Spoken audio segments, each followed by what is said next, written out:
No. Not warm. Not warm. We don't have warm. Get sit down. Have you got a suffer bit? What do you want anything? Oh, I don't want a cup of coffee. It'd be nice if there is such a thing. Coffee as well, please. Is this compliments for the West Somerset Railway? Yes. Oh, well done. Yeah, well in that case, well let's tuck in. No, only the teas and coffees. Only the teas and coffees. Chairman of Watch, friends of Watch It. Okay. I won't put it with Milks and thank you very much. sugars. Thank you very much. Great. Thank you. Flippant, but it's a serious issue. No, there's some sort of discussions going on. The railway's here. I might take my railway, but I'm chairman Okay. at the moment. But in actual fact, it's our railway. It's Watchet's railway. It's West Somerset's railway. And if it isn't here to serve and be useful to the community, then it shouldn't be here at all. So that we've created some problem is a matter of regret.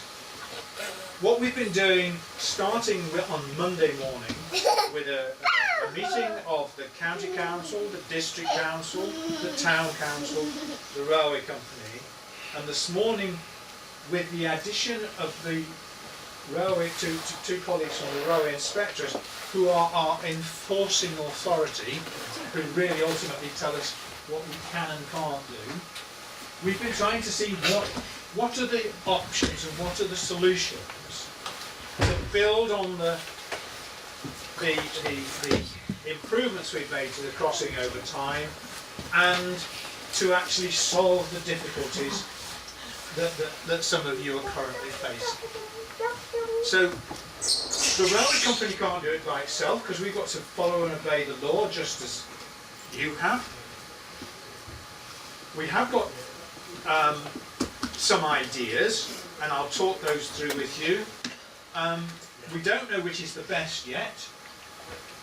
We've also, I think, since the beginning of the week, got some kind of assurance from our colleagues in the county and the borough council, who own the land immediately either side of the road, that they will try and help if they can in making this crossing safer and easier for you to use. Does that make sense? So that's what we're here for. As I look at it, the gates, you probably don't like the gates because the gates are difficult. That's the biggest issue, isn't it? It's managing those gates. And then the second issue is that the ramp on the seaward side particularly always has been very steep. Now the ramp is outside of the railway, but we'll work with the councils who own it to see if we can improve it over time.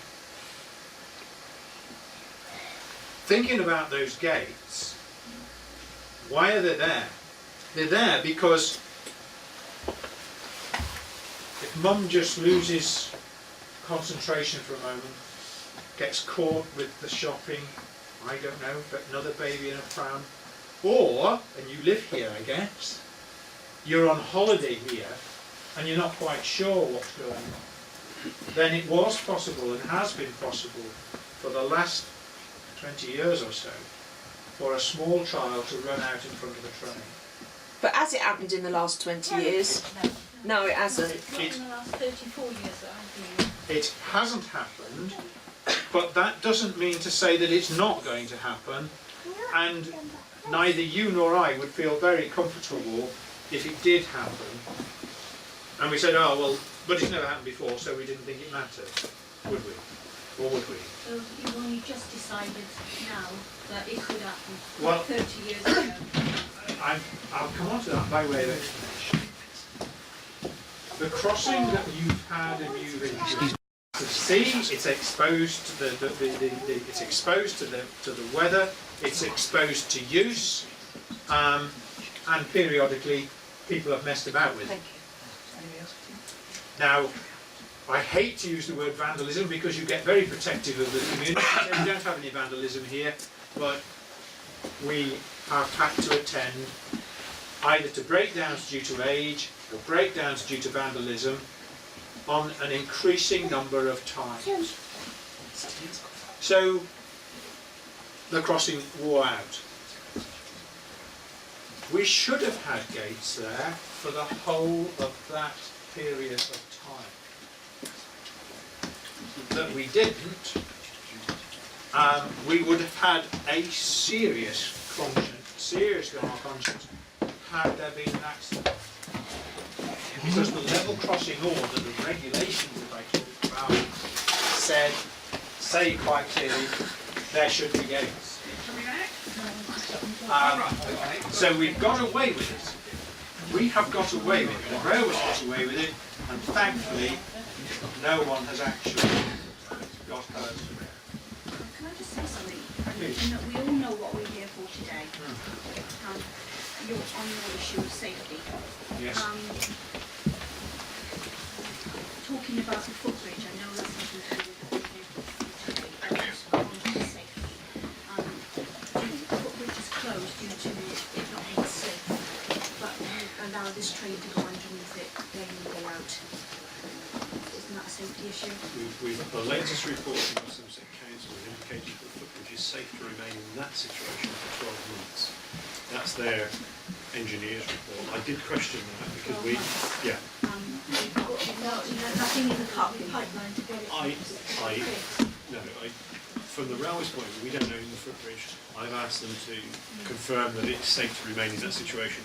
Otherwise, we would have to remove it at West Somerset Council's expense. I think the safety does need a comment because that's where we're starting from.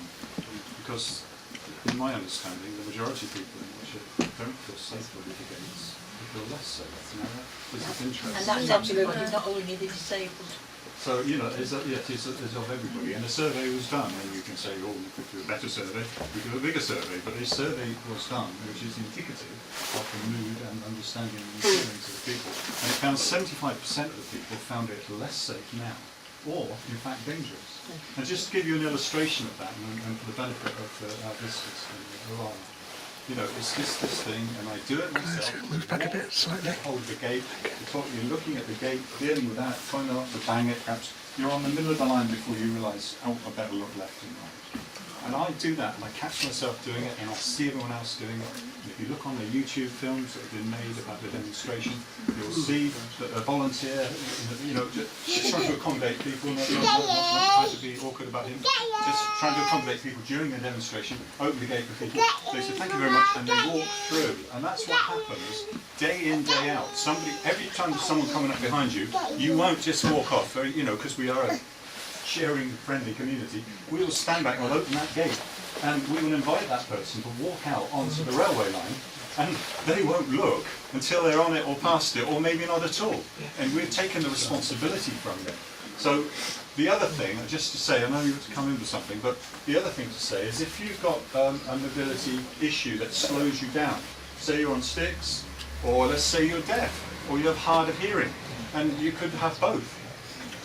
In the old system, good or bad as it was, you would wait until the light said safe. Then you would embark on your journey, knowing that you've got a good chance of getting across, and that you weren't having a train coming at you. Now, whether there's a train coming or not, the risk is just the same for you. You go through the same manoeuvres. You haven't got the sight line, you haven't got the signals from the sound if you're blind, you know, whatever your predicament is, you're taking the same risk whether there's a train coming or not.